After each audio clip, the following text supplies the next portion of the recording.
And we have a guest, Christopher Wick, and he was just on alumni call. So welcome, Christopher, to the Top M&A Entrepreneurs. How you doing today? I'm doing awesome, and I feel like we're right where we're supposed to belong. The top M&A entrepreneurs, isn't it? I love it, man. They would not have you here on that instructor epic alumni call if you weren't one of the top entrepreneurs. So that's fantastic. So I want to go back to that course that you gave, and you did your first acquisition at 29. Tell me about that. I mean, how did that start? Like at 28 years old, was I thinking I was going to acquire a company? Then 29, I did it. Like, what was that? So my tale is an inspiring tale. It's also a cautionary tale because I fell into the entrepreneur trap. I started my very first successful business at the age of 24, which I loved. I poured my heart and soul, worked 80-hour weeks. I later sold that business. So everything I've touched is sold. And by the age of 30, I had helped over 400 companies as a consultant, and I loved it. And then I had an aha moment when I was 27 years old. I bought my first investment properties, and that was the way that I was going to build wealth while I was hustling as an entrepreneur. And then at the age of 29, I had a moment, and this is the moment that all your listeners can relate to, especially as entrepreneurs, where we have this moment of clarity. And my moment of clarity was, I've already helped 400 plus businesses by consulting. What would happen if I went out and bought these businesses or partner with these businesses instead of just charging wild consulting fees? And when I was 29 years old, that's exactly what I did. I researched for 9 months and I looked at all these businesses, and then I did my very first acquisition. And John, that was so satisfying because the moment I did my first acquisition, I knew, like, this is it. This is what Branson does. This is what Buffett does. This is what Tony Robbins does. Like, they own businesses. Yeah. And that first acquisition, I tripled my investment in 11 months. And I realized this is for me. And since then, I had done acquisition, at least one every year consistently. And I love it. So I live, eat, and breathe mergers and acquisitions. Yeah. So let me go to that first acquisition. What kind of company was that? It was an e-commerce store. E-commerce store. What were they selling? Yeah. What were they selling? Yeah. What kind of products was that? They sold jewelry, fashion, and accessories. So anything from a kitchen spoon to a cool purse or a neat blanket, it sold. It was what we call in the e-commerce niche, we call it a general store. We sell a little bit of everything. And that store, and my first time buying a business and buying a staff and doing integration, I'll be totally honest, I had no idea what I was doing. I'd helped all these companies personally, hand in hand, but I never done it on my own acquisition. There was no courses, no books, no research. And after that is when did you buy any of those business buying courses? Did you do that, or you just started? No. Not in there. And back then, and I say back then, it wasn't too long ago. I'm not too much older than 29 years old. But back when I was doing that, I would search acquisition entrepreneurship, how to buy a business. There was nothing out there. It wasn't until the year that I joined the EPIC program, the Ethical Profits in Crisis. And here's what's bizarre. I was actually about to launch an ad campaign, and the headline was, why would you start a business when you could buy one? Why would you have the startup failure risk when you could buy one? The next week, before I launched it, I saw the advertisement for Epic, and I knew this is my home. It was like a universe talking to you, man. It really was, and it was outstanding. I was in the 5-day challenge that we took, and on day one, I knew I'm going to go all in. I'm going to give everything I've got. And since then, my career has not only continued to grow exponentially, but I've also made valuable connections and what I call my epic family, because truly all the guys and gals, I would do anything. And I open my calendar for anybody to help them in their acquisition journey, because a lot of people in the course, they haven't done a deal yet. Then there's guys like you and I, where we've done lots of deals, and they want to know, how'd you do it? And they want to ask the juicy questions. And I'm all about it. I'm all about the juicy questions to help serve people at a higher level. Let me go back to those 400 customers, clients you helped. Was that in e-commerce too? Because the reason I asked this was I have a lot of people from Epic reaching out to me going, should I get into this business? And I go, well, do you have any experience in it? Like, it's really difficult to jump into a business when you don't know the KPIs, the metrics, or anything to grow a business if you don't know anything about it. Because it's like the $10,000 parable. You can give $10,000 man free, give it to him, or you can watch a man earn $10,000 over 10 years. What do you think is going to happen to that one you give it to? It's going to be gone. Yeah.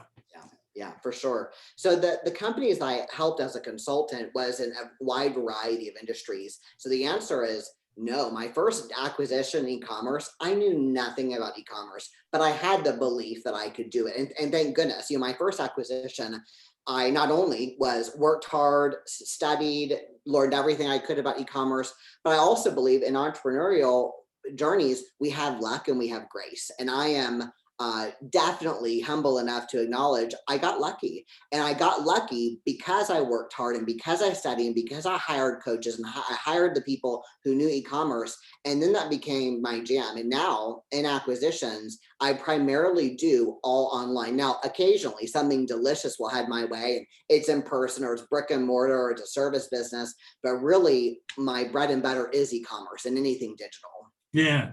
I mean, there is another way to look at it. It goes like, I've never done something before I did something, right? It's easy to that, but you surrounded yourself with whether books, and don't be afraid to drop a name of a book because I don't know anybody that's wise that hasn't read books. Yeah. Absolutely. Yeah. And what was interesting about my first acquisition is it was all cash out.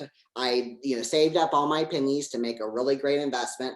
I put all my risk on the line, and then I had to advertise the store. So I put all of my money and credit cards on the line. I mean, my only option was to succeed because I bought the business, I bought the advertisements, and thankfully, I sold it 11 months later, tripled my profits and my investment in the process. And it was a great learning experience. And you do have to start somewhere because just like you said, before you were in the industry, you weren't in the industry. So when I talk to sellers and potential partners, I tell them the fact that you don't know is totally cool. And that's one of the reasons I'm so passionate about partnership, because here as entrepreneurs, we get so much into a silo and a vacuum where I'm doing what I'm doing and John's doing what he's doing. But when we come together and I realize, wow, John's got all this experience, I've got all this experience, and it works together. That's why I'm so passionate about partnerships. I tell people, I know your industry and I've got the A team, I've got the vendors, I've got the processes. Don't try to do it on your own. That's going to take this long.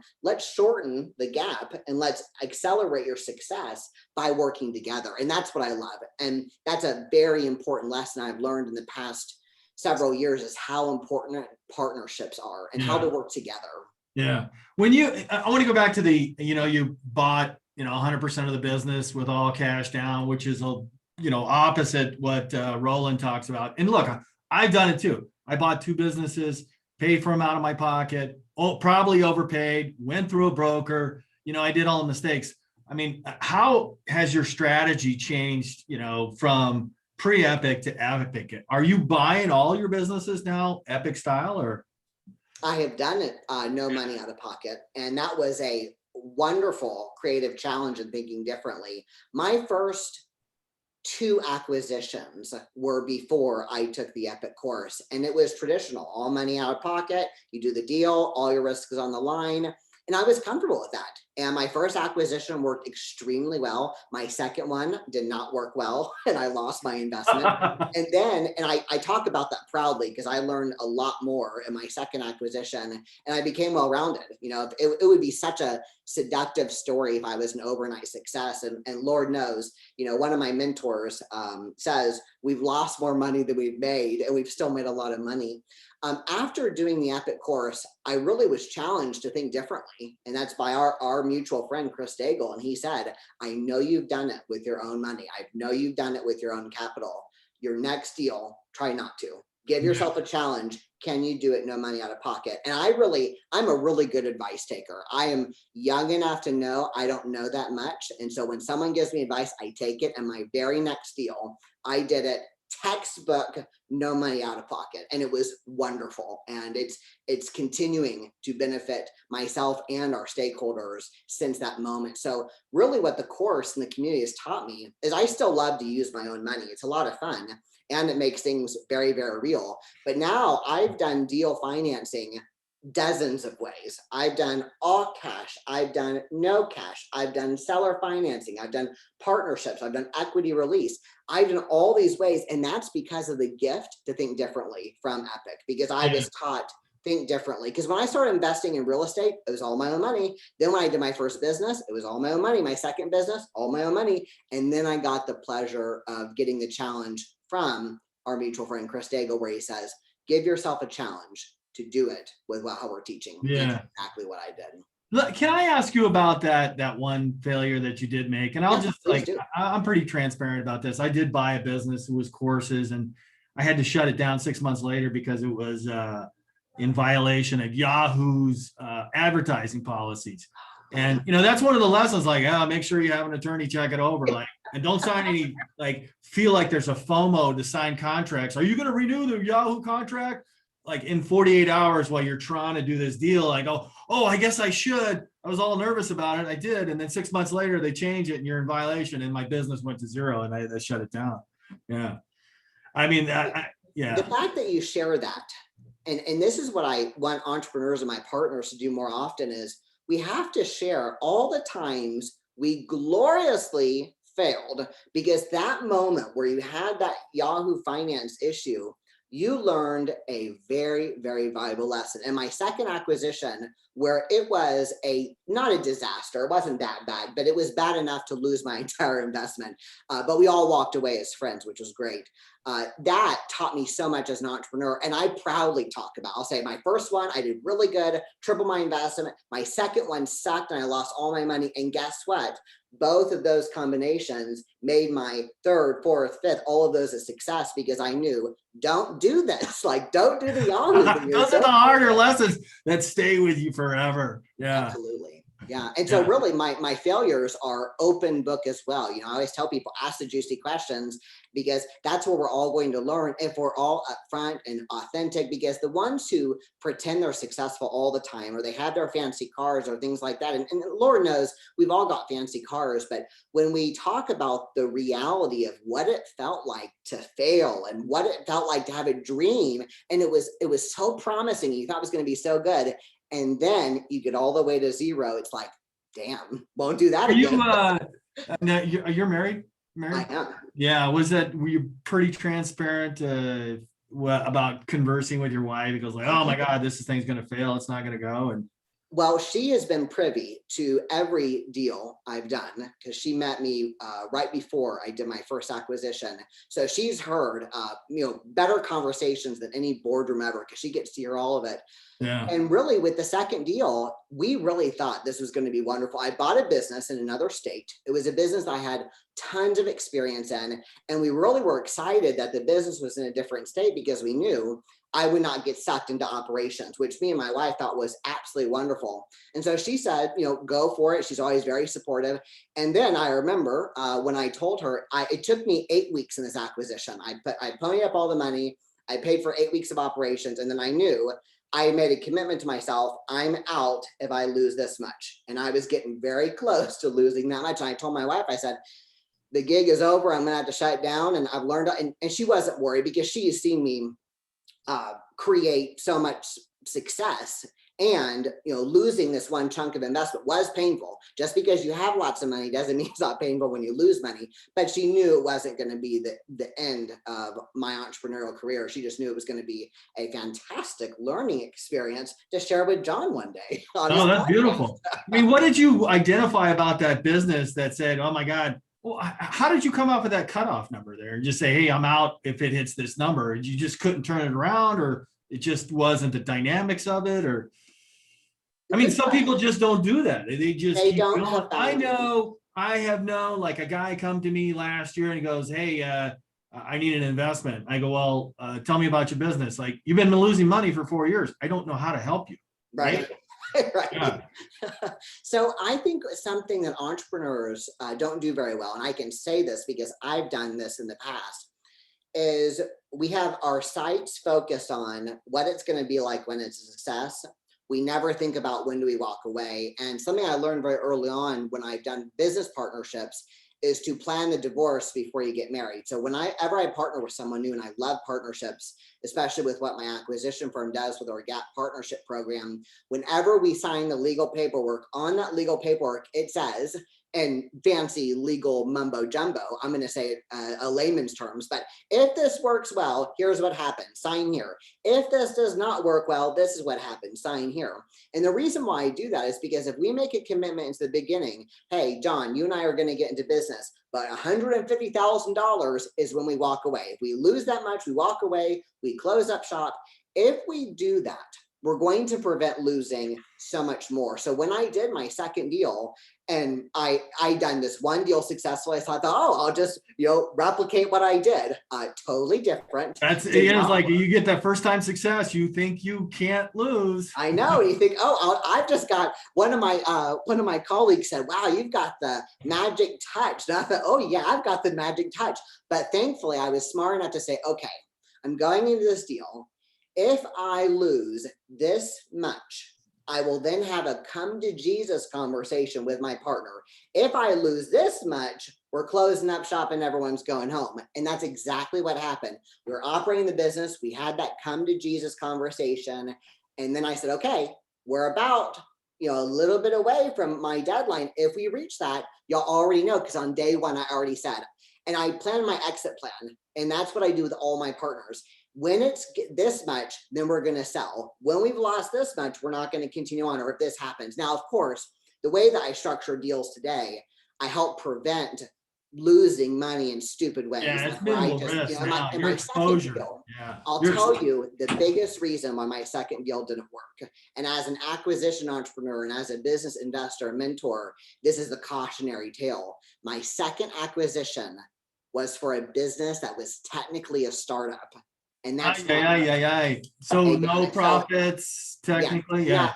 No track record. It had a little bit of track record because it was gaining some momentum, but it was still in a startup mode. And that's why now, as an investor, startups, unless it's really juicy, unless it's a unicorn deal, I'm not going to do startups. I do history, I do years of business, I do years of business history with my partners, but startups are incredibly risky. And that's what was different. My first deal was not a startup. My second deal was, and then I learned a valuable lesson: don't buy startups. And then, of course, I joined the Ethical Profits in Crisis business buying course, and Rollins says, don't do startups. Can we all say this again? Don't buy startups. I know. And it's like, Roland, where were you years ago?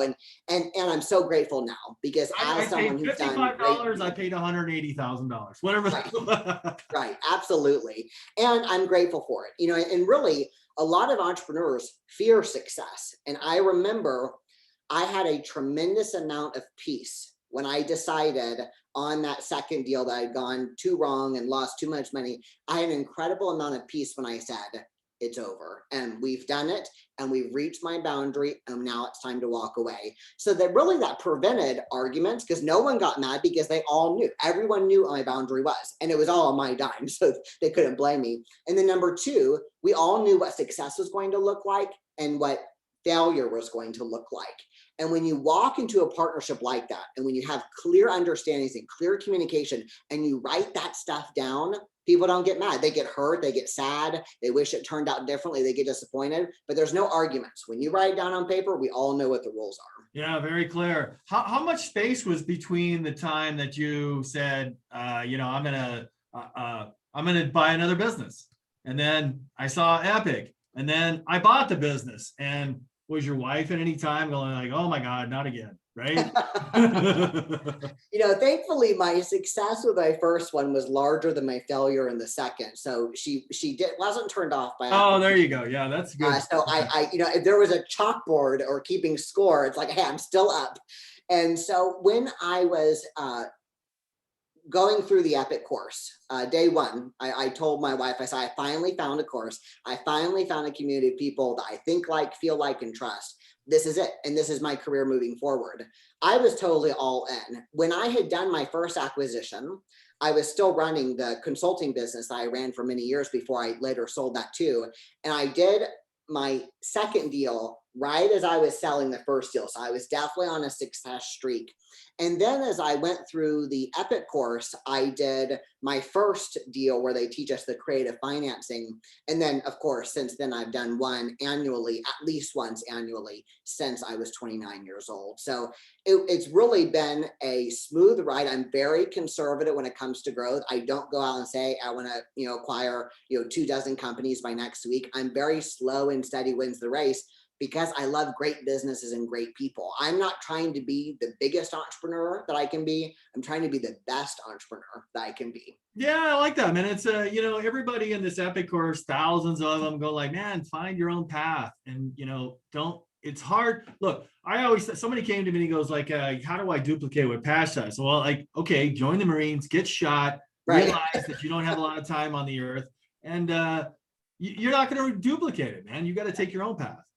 Yeah, and Patch is fearless. And that's what I love about him, because when you've been faced with something like he's been faced, a war and death, you become fearless. And when you do that, you can operate in a way where you realize you have an expiration date. It's the same thing with Steve Jobs said, if you remembered that you were going to die, you would realize that we're all naked. And I think that is so profound. I think it was that speech, graduation speech in 2008 at Stanford. I think everybody should watch that. Yes, it's 100%. Amazing. Yeah. 100%. Absolutely. Yeah.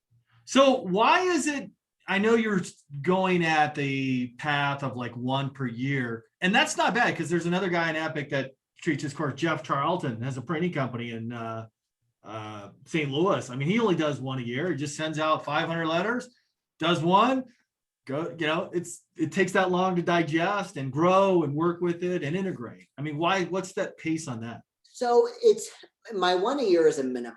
And that's because when I first started buying real estate at the age of 27, I had a aha moment, another entrepreneurial moment of clarity, where I realized if I bought an investment property once a year, I could retire early at this age. And so that's just what I did. Now, of course, there were years where I bought more than one property. And the same thing with acquisitions. Really, one is my minimum. And what that puts me in a place of is it puts me in a place of abundance where I don't have to choose any deal. It's like on the call I led last week, I said, just because you can doesn't mean you should. There are hundreds of deals I say no to monthly.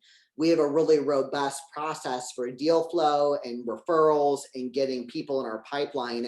And I say no to 95% of the deals. And I really cherry pick who is the entrepreneur and who is the business that I really want to invest in. I want to work with the best of the best. Doesn't mean they're qualified or educated. It's just that I like them. Almost all of the deals I've done, I really just like the entrepreneur. And I liked what they had built. And I wanted to help them get from here to there quicker with more knowledge and resources they had on their own. Because what I tell my partners is, if you could have done this on your own, you would have, because you're smart and you're hardworking. Now it's time to bring in a growth partner where we can minimize your failures, minimize your expensive learning lessons, and get you to where you want to be faster.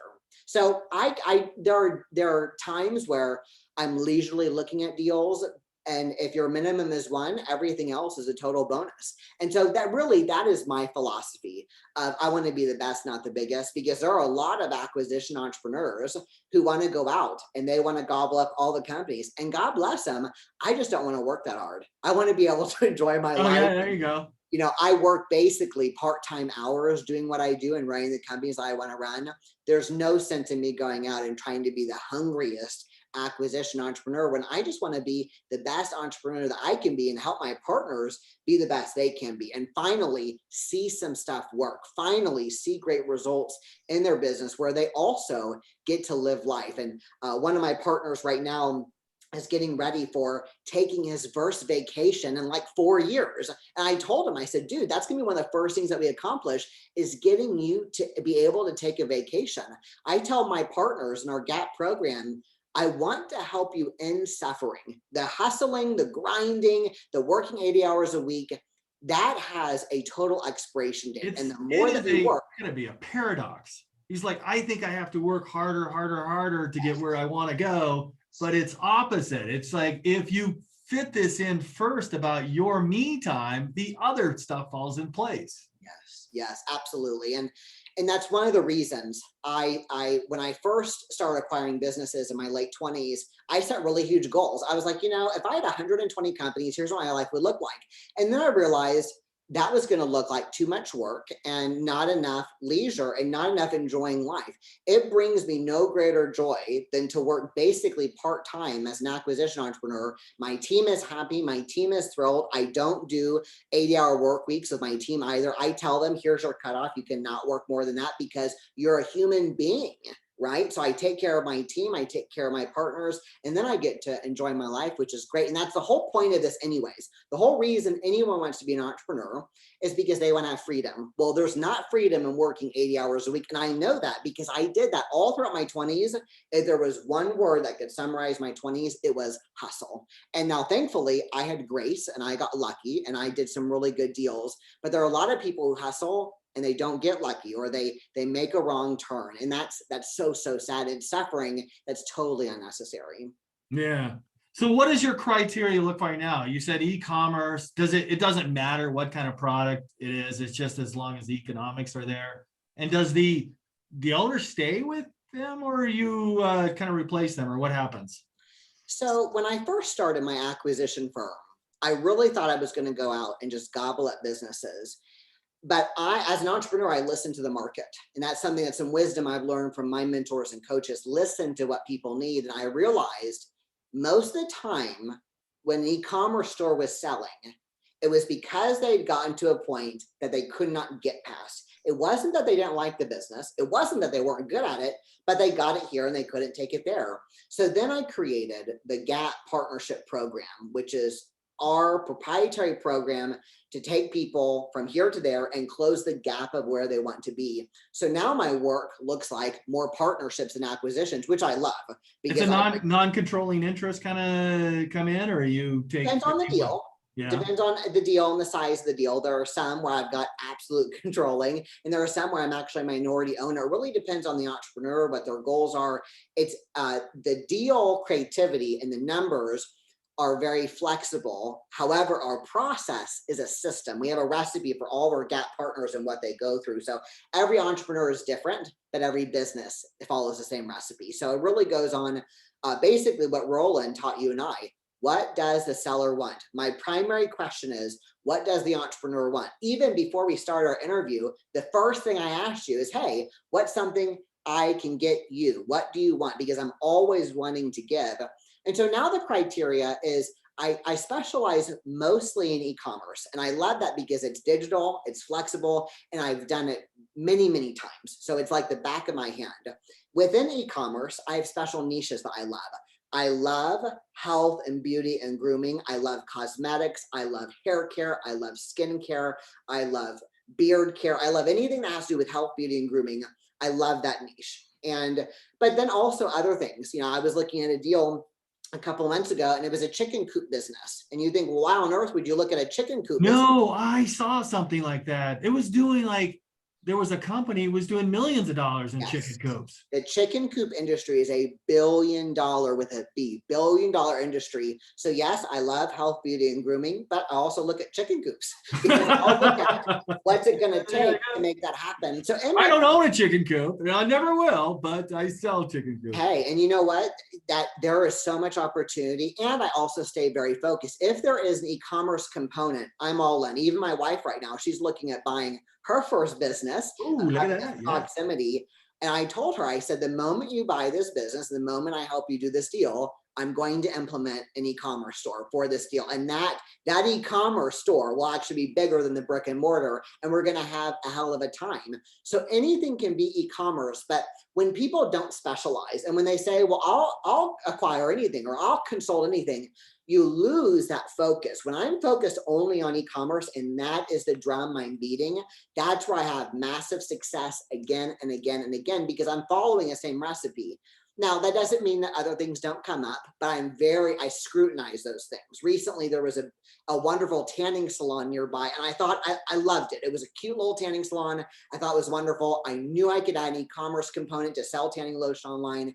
Unfortunately, the numbers just didn't make sense. And I had to be really critical and say, not right now, not no forever, just not right now, because I want really wonderful businesses. I don't buy problems. I don't buy turnarounds. And I certainly don't buy businesses that are massively struggling.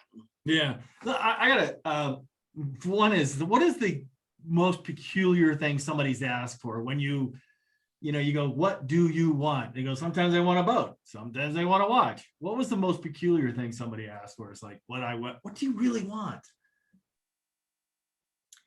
I have asked this so much.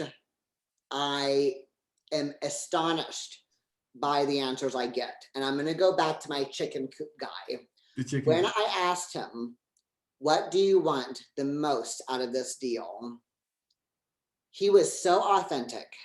And he started tearing up and he said, I want someone who is so passionate about chickens. And I said, okay, I will help you find someone who's so passionate about chickens. Now, that deal ended up not being up our alley. We ended up passing on that deal. And he did find someone who is passionate about chickens. And I tell my sellers and my partners, if I'm not your guy, I'll help you find that person. I'll point you in the right direction, because nothing sucks more than investing time and then it's a no. So I tell, hey, it's no for us, but I'd like to introduce you to some other people. I always keep people in my ecosystem. That was the wildest thing I've ever heard. I want someone who's passionate about chickens. And I wasn't passionate about chickens, but I could be passionate about chicken coops with all those dollar signs. But that's people. I hear all kinds of things. I hear about family problems. I hear about drama. I've heard stories that could be Lifetime movies because they're so juicy. And that is the experience of being human. Here in this reality, we have these amazing stories. Every person has a journey. That's why before our interview today, I spent time getting to know you, because you're a human being and I acknowledge the humanity, who you are. And the same thing with my business partners. I will take people over profits every single day. And that's not cliche. My team sees me do it every single day. I'll say, this is a really lucrative deal, but it's not the right person, so we're going to pass. Because I know at the end of my lifetime will not be measured by ones and zeros. My lifetime is going to be measured by the relationships I've created, the relationships with people like you, the relationships with your viewers, the relationships with my partners. That's what's going to matter at the end of my lifetime. And I can say that. People say, well, money doesn't matter. And usually those are people who don't have money. But here I can say to someone with wealth to say, money is not the most important thing. I've learned that the hard way. I love that answer. I was just going to add that I do have a chicken store, and my dad was in service for 20 plus years and retired and went all farm. We got chickens, we got pigs, we got cattle. And there's this one chicken that had a back problem and just stood straight up. We love that thing because it's the first thing you see in a chicken coop of 30 chickens. It's like this one chicken's just standing straight up. That's awesome. I remember that thing. We even give it a name, which I don't remember right now. Oh man, that'd be so good if you knew the name. That's hysterical. We loved it. So these deals, it's all e-commerce. What's the most difficult part in this conversation? Because once you start talking about somebody going, and I'll give you an example. I was like, I know a lot of companies, like public companies, they're shells. And I said, well, we'll buy your company, but we're not, and we can merge some companies under it, but we're not doing it for a minority interest because you're going to run into the ground. We're just not going to do that. I mean, what's that negotiation part like to go, well, I'll take 20% because you have very clear objective goals. We can take your company to 10X or 20X, whatever that is. How do you get there? Great question. And again, the entrepreneur we customize for the business is a recipe and a system. In every negotiation that I do, and even saying this, I'm proud to say this, even though it may make us look like an easy target, but I am always privy to overgive. And I do that very strategically. If I can overgive my time, my equity, my capital, my vendors, my team, I know I'm going to create a deal that the entrepreneur is going to be thrilled about. Where people lose deals is they negotiate from their place of, what do I want? And I live my life by one question.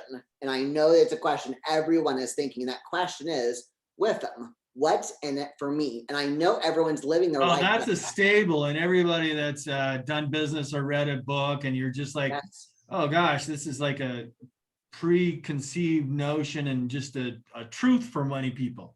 Absolutely. And that's where I operate from. So when I'm doing equity deals, which I love, because when we both have equity, we're both on the same team. And one of the challenges of just doing a straight consulting fee, which I've done many, many years at extremely high rates, is sometimes they feel like, well, you're not really in it with me. You're just in it for the consulting fee. And that's completely natural to feel like, because if you're not standing shoulder to shoulder, you're not headed towards the same goal. Because, what does a lawyer want to do? They want to have billable hours. And so when I do equity deals, which are my favorite, I will look at how much is our company worth, how much does my firm charge, how much is my consulting fee, how much are my team and my vendors, and what's going to make the entrepreneur feel like they're getting a hell of a deal. Because entrepreneurs want to collaborate, they want to be successful, but they get scared because of risk sometimes. And they get scared because they've tried it before. They hired a consultant, they hired a coach, and it didn't work. And I tell people, here's what's different. You're not hiring me as only your coach. We're walking this hand in hand, and you're going to do an equity release, and we're both going to benefit. I ask the question all the time, would you like to have 100% of a business that's worth $100,000? Or would you like to have 50% of a business that's $5 million? I know the choice I would take. I would want 50% of the 5 million. And when I can help people think differently and realize, wow, there's great benefit and it solves the problem, I'm not alone anymore. It's not just me. It's not just me figuring out what stuff is going to stick to the wall and what's going to work. When you work with someone who's got a proven track record and that recipe, not everything is willy-nilly. I have like a month by month. Month 0, here's what I do. Month 1, here's what I do. Month 2, that's what I do. And on our website, you write this out. You tell him exactly what's going to happen in these months, and he sees that before he makes, or he or she sees that before he makes a decision to say, okay, I'll give you a, yeah. They'll see the buckets. So when they're in the courting stage, before we've had a deal done, they'll see the buckets of things we do in a month. The moment we do the legal paperwork, it's like we take the veil off and we say, here's the buckets, but here's everything in them. And then they get blown away, because it's like, wow, I didn't know that my business could be put into a process like this. And what do people see online all the time? They always see the gurus talking about concepts and quick tips and really easy tricks on how to grow their business. And I really go deep. I would rather go deep instead of wide. And I'm going to say month 0, here's everything that we do. There's no quick tips or little tricks to getting wealthy fast. It's really focusing on the core fundamentals and the 5 pillars of business, which is what I teach to my partners and clients. There's 5 pillars of business. There's marketing, sales, finance, operations, and delivery. Every business has these pillars. And when you do the same things, especially in e-commerce, when I have it down to a system, then it's just following the recipe. And if you follow the same recipe, you're going to get similar results every time. Where entrepreneurs misstep, and even where coaches misstep, is they'll try to do something different for every business. Customize for the entrepreneur, but keep the recipe the same for any business. Yeah, interesting. You say you only do these acquisitions once a year. Are you keeping these businesses, or do you sell them and say, go to the owner? I mean, whether you're, 40% owner or 51% owner, how's that conversation look like? So in our acquisitions, and again, 1 a year is our minimum, because we do plenty more than that. When we think about the strategy, most of the time, partners are coming in because they want to see a clear exit in sight. And I was just teaching this to one of our fellow students. She had me on a call, and I said, man, next time we have to do a Zoom, because she asked me all these juicy questions, and it was all such great content. But one of the questions that she asked is, how do you structure partnerships?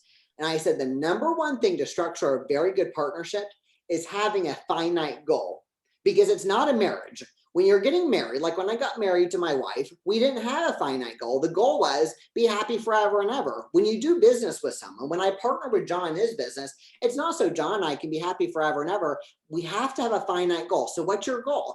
Is it a $1 million buyout? Is it a public buyout? Is it 15 million? Is it having a staff of 50 people? Is it an EBITDA goal? So what I do in my partnerships is I establish a finite goal. I'm not just here to grow your business. I'm here to achieve this specific goal that the seller or the entrepreneur has told me that they want. That becomes our North Star. And that's what I go to. Now, most of the time, my ideal is I'm going to get the entrepreneur to his or hers ideal goal, and I will buy them out. I will acquire them because my strategy, and this is just me as my own unique investor self, is all of my real estate is buy and hold. I don't do flipses. I don't do fixes. I don't do remodeling. Everything is buy and hold. And most of my businesses are too. So I'm not buying a business because fidget spinners are trending this year. I'm buying a business because since the beginning of time, people have washed their hair. Since the beginning of time, people put stuff on their face. That's the stuff that I want. Things that are going to last forever. Now, of course, I don't keep them. And everything that I touch is what I call SSP, which is scalable, sellable, profitable. I do not do anything that does not fall into those things. So I've bought and sold, and I get to enjoy my own capital events. So I live my life really from capital event and get paid the entire way there, but with a finite goal. We're exiting for this much. We're going to keep going until we get this much in EBITDA. We're going to keep going until our staff is this big. It's very finite. So when you ask yourself, how are we doing in our partnership? Well, if we wanted a staff of 100 and we have a staff of 50, we're halfway there. How cool is that? Yeah, that's great. I do have it's interesting you mentioned fidget spinners. I was in another mastermind. Sharon Brown gives these virtual cocktails. Yeah, I love Sharon. Yeah. And somebody brought up in a breakout session, he goes like, well, it's a jeans business, but 60% of the revenue came from masks. And we're all like, well, that's dead. Yeah. And that's a really good example about the mask. I don't buy anything COVID related because in 5 years, we'll still have the aftershock of COVID without a doubt. But in 5 years, we're not going to have the hunger and the demand for masks, for shields, for hand sanitizer. I focus on things just like Warren Buffett teaches. He only invests in things that he understands, and these are lifer type of businesses. Gillette Razors, like I know men have been shaving it this way, and they'll continue shaving for the rest of their life. Yeah. No one has innovated the razor blade. No one's innovated that. And same thing, like we were joking earlier about the chicken coops. Since the beginning of time, there's been chickens, and since the end of time, unless they go extinct, we're going to need chicken coops. So those are really solid businesses. When I see something that's new or innovative, I really don't get seduced by those deals because I don't want new and innovative. I want things that we know we're going to have glasses. We're going to have to wear that. I've got my glasses, you've got yours. Until the end of time, we're going to have some type of eyesight thing. So I invest in businesses that are long-term because I want to buy and hold. My partner, some of them like to buy and hold with me, and some of them have that finite goal they're trying to reach. Yeah. Do you, how do you structure getting yourself paid when you buy into a, business and it's a non-controlling interest? Like, I know there's profit plus type of arrangements, or do you sit like, as soon as we hit so many dollars, you're kind of like Kevin O'Leary, he gets paid back by units sold, like a 10% or something. Yeah. There are 1,000 ways that you can structure compensation as an investor. One of the things that I teach my partners is you always have to be getting paid. And so when my partners do business with me, they pay us from day one. We don't do freemium. We don't do, it'd be $0 and a little bit off the top. If there is no base of compensation, it doesn't have to mean it has to be a hell of a whole lot depending on the business. So you might be thinking in your head like, oh gosh, it's probably $2 million to hire this guy. And it might be depending on the business, but it's not always. But since day one, my partners and I structure our compensation plan. When they sign that legal document that says, here's our finite goal. If we're successful, this happens. If we're non-successful, here's what happens. I put what we're going to pay the partner, because we're going to make sure the partner has their owner salary. And then there's the partner payment that they make on day one and they make monthly for the remainder in the lifetime of the deal. And it's going to make fiscal sense. I tell my partners, I'm not going to tell your business to hire anything or do anything that your business cannot afford. It's all understanding the mechanics of how financials work and how cash flow works, how balance sheets work. So from day one, we get paid. That's the short answer. But there are a lot of investors that do it differently. I follow what I teach. I teach my partners they need to get paid, and then my firm has to get paid, and my team and myself and all that. I think the danger is if you've ever been in the startup world, oh, I'll take this equity for it and someday you'll get rich. Like, look, there's a million ways to die in the West with startups. And Yes. Jesus Christ, man, you're going to go broke. And you said it so right. There are so many ways to die. and that really, in business, there are so many ways to die. And that's why on the call that you saw me lead, there was a student there that was really interested in a startup. And I said, hey, I'm kind of melting inside for you because I'm not seeing where the money is in this deal. And it's not because we need to be greedy, but you have to have fair exchange of compensation. I was taught that very early on by one of my mentors. You have to have fair exchange. And if you're doing a startup and they just give you this fairy dust equity, that means nothing. So I don't do fairy dust stuff. I do, here's what you're paying me today, and here's how much equity you're releasing, and here's what our exit event is going to look like. And when everyone knows what the rules are, we all know how to play and win the game.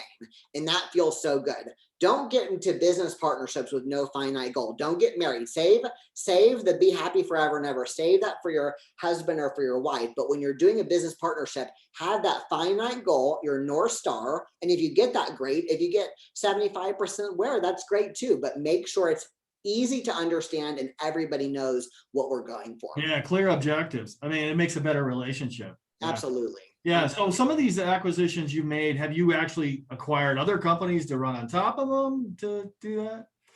I will get inspired when I fall in love with an entrepreneur and I fall in love with their business. I use that as my hub. And what we do is instead of having our deal flow for a different category, I will change my deal flow for these little hubs that I've got. So for example, if I have a cosmetics company and it's all about putting lotion on your face, I'm going to say hair care would go great with this. A digital makeup tutorial would go great with this. A fashion line would go great with this. And I use those hubs as my inspiration. And every quarter on my LinkedIn, I will put, these are my quarter's priorities. So on my LinkedIn right now, we have Q2 priorities. Here are the 3 things we're looking for. So every time, every quarter, I refresh that of what's my inspiration this year. And I will use that and I'll bolt on different businesses. So one of the ways that my business has become insanely valuable is I start off first with just a cosmetics company, but now we have hair care, makeup, fashion, tutorials, etc.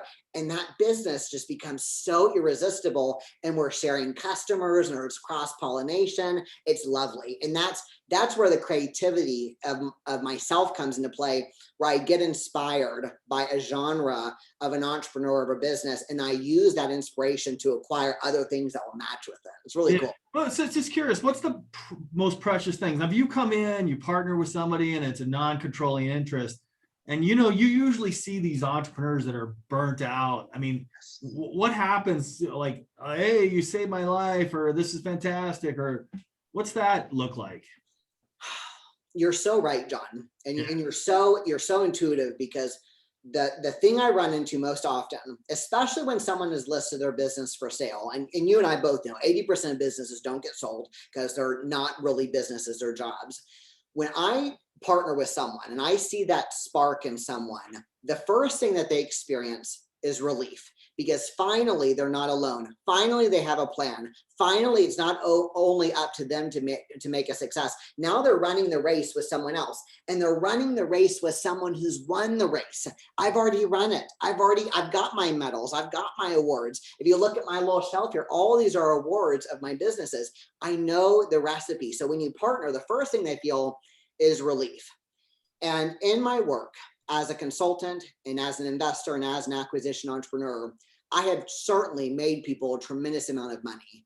But the precious moments are when I get to talk to my partners or my clients about their emotional lives, their marriage that's improved, their relationships with their kids that have improved, their health has improved because now they're working out every day because I told them to. All these things that improve their quality of life.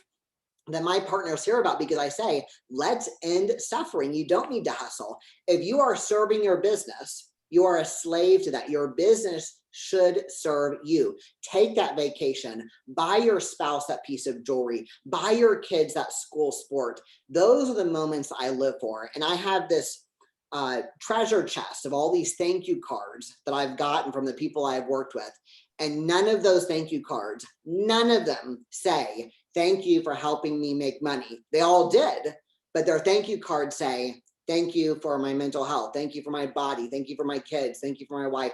And that's the stuff that I treasure, because at the end of my life, there's a great quote that says, if there was a monument erected in your honor, what would your monument say? My monument would say that this is all about unconditional love. That's what this lifetime is about. And everything else is an illusion. Everything else is a distraction. And one of the ways I best unconditionally love people is by helping them thrive in their businesses. And that is my life purpose, to help people grow their companies. And that's why at 24, when I started my consulting agency, it went really, really well, because I was living my purpose. And now I get to live my purpose in a way where I'm partnering with people and walking hand in hand with them to achieve their dreams. Because when was the last time someone believed in your dreams? When was the last time someone said, hey, how can I help you reach your dream? That's so nice to hear that. And I love asking that. Yeah, it's all interconnectedness. So Absolutely. that's what we yearn for. That's lovely. I do have to ask you, I got a couple more questions. We're almost running out of time here, but like your deal flow, where does that come from now? Because that is, and I talked to Adam Lyons about this, like it's one of the biggest concerns of everybody that goes through Epic. Like, how do I start the deal flow? What do I need to do? What do I need to do first? So deal flow all depends on what you want. And the types of deals that I want are e-commerce. So we spend a lot of our time hanging out on sites where entrepreneurs are listing their businesses for sales. I don't do brokers, and I don't do brokered sites. So I'm in really the corners of the internet where people are listing their businesses, and we have scripts, processes, and a recipe to how to evaluate a listing, how to evaluate an entrepreneur, and my team gets on the line with them. So I'm one of the last people to speak to our entrepreneurs and sellers, and if they're speaking to me, that's a very good thing. That means they've passed a lot of the tests here. So that's our outreach. But there becomes a stage in your career as an acquisition entrepreneur where people know what you do. So I also deal flow that comes in the form of referrals, which is substantially easier. If I reach out to you cold on LinkedIn or some listing, you've already been reached out to by tons of people. But when people say, hey, here's this beauty company online, they really need help. Hey, you need to talk to Christopher Wick. That's a much better referral. So right now we have our outbound, which we do every single day.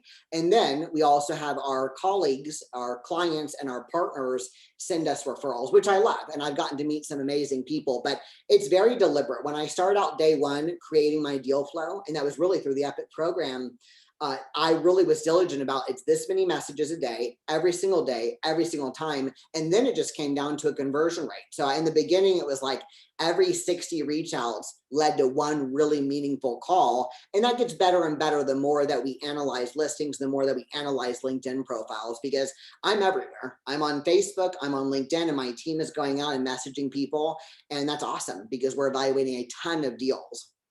Yeah, I had this conversation at least twice today. I said, Epic Challenge members call me. I said, look, if you don't really what you know how to do, it's a process of figuring it out, but you need to take Tony Robbins' massive action steps and a lot of different areas to do that. You will get better at it, and your return ratio will get better at it too. But you just have to be patient and see what you can do by the end of the 12 months, not absolutely what happens in 30 days, but 12 months. And have discipline and really commit to the process. Commit to, I'm going to send, like you were saying earlier, 90 messages a day. And then it got down to 17, but every day continuing to send these messages. Tony Robbins is one of my mentors and great teachers, and he talks about massive action. I remember in the beginning of my deal flow, I started with LinkedIn because I thought this is really the place I want to hang out. It's still my favorite.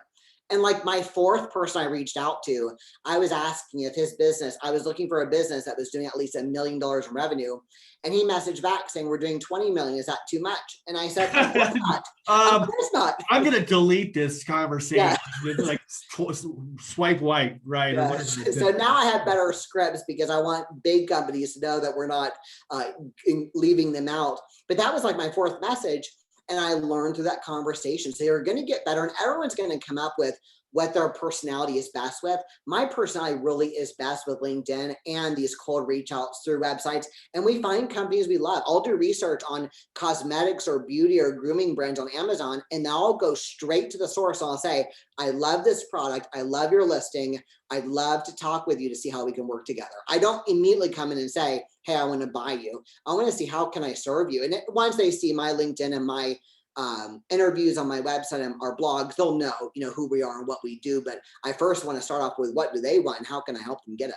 Yeah, that's nice. I mean, I got to go back to something like, do you have a fund now that you acquire these companies with, or is it all Epic, no out of pocket kind of stuff? When you say I know another couple of Epic members working on a fund. So that's amazing. And I'd love to learn more about that. Right now, I don't have a structured fund. It's all of our own capital. And I say our as in my company, but it's all mine, my capital and our creative financing. And we still, a lot of people are really passionate on no money out of pocket. And I love doing that. And that's not always possible. So I do a variety of different things, even like Rollins teaches, there's a variety of different things that you can do. And I think the ones who are creating funds, that sounds absolutely fascinating. Yeah, that's a story. Do you know who that Richard Rollins is, the Gas Monkey Garage guy?